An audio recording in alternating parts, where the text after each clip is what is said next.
મોડાસા શહેર નજીક ડુગરવાડા ચોકડી પાસે એક યુવકની હત્યા કરવામાં આવી હતી. ગેરેજમાં કામ કરતા યુવક સાથે એક શખ્સે રૂપિયાની લેતી દેતી અને બાઇકની સર્વિસ સંતોષકારક ન કરી હોવાનું કહી ઝઘડો કર્યો હતો.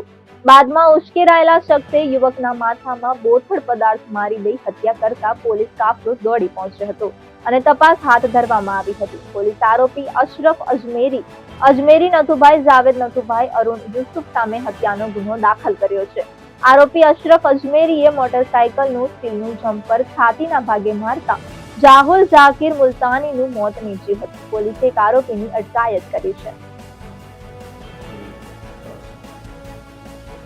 ગઈકાલે મોડાસા ટાઉનમાં બપોરે 1 થી 1:30ના સુમારે ફરિયાદી અરબાઝભાઈ ઝાકીરભાઈ મુલતાનીના ભાઈ જાહુલભાઈ નાઓએ મોડાસા ડુગરવાડા ચોકડી નજીક સર્વોદય બેંકની બાજુમાં આવેલા ગેરેજ ઉપર પૈસાની લેવડ દેવડ બાબતે આ કામના આરોપીઓ અશરફ અજમેરી નાથુભાઈ, જાવેદભાઈ નાથુભાઈ તથા હારૂન યુસુફભાઈ નાઓએ પૈસાની લેવડ દેવડ બાબતે તેઓની સાથે ઝઘડો કરી એકબીજાની મદદગારી કરી અને તેમાં આરોપી અશરફ અજમેરીએ મોટરસાઇકલનું સ્ટીલનું જમ્પર આવે છે એને છાતીના ભાગે મારી દીધેલું અને તેમાં આ જે ફરિયાદીના ભાઈ છે જાહુલભાઈ ઝાકીરભાઈ મુલતાની, ઉંમર વર્ષ 25, તેમનું એમાં મોત નીપજ્યું હતું.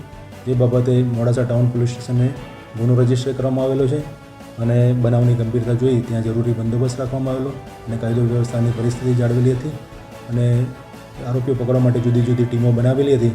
એમાંથી એક આરોપીને હસ્તગત કરેલ છે અને બીજા આરોપીઓ પકડવાની કાર્યવાહી ચાલુમાં છે.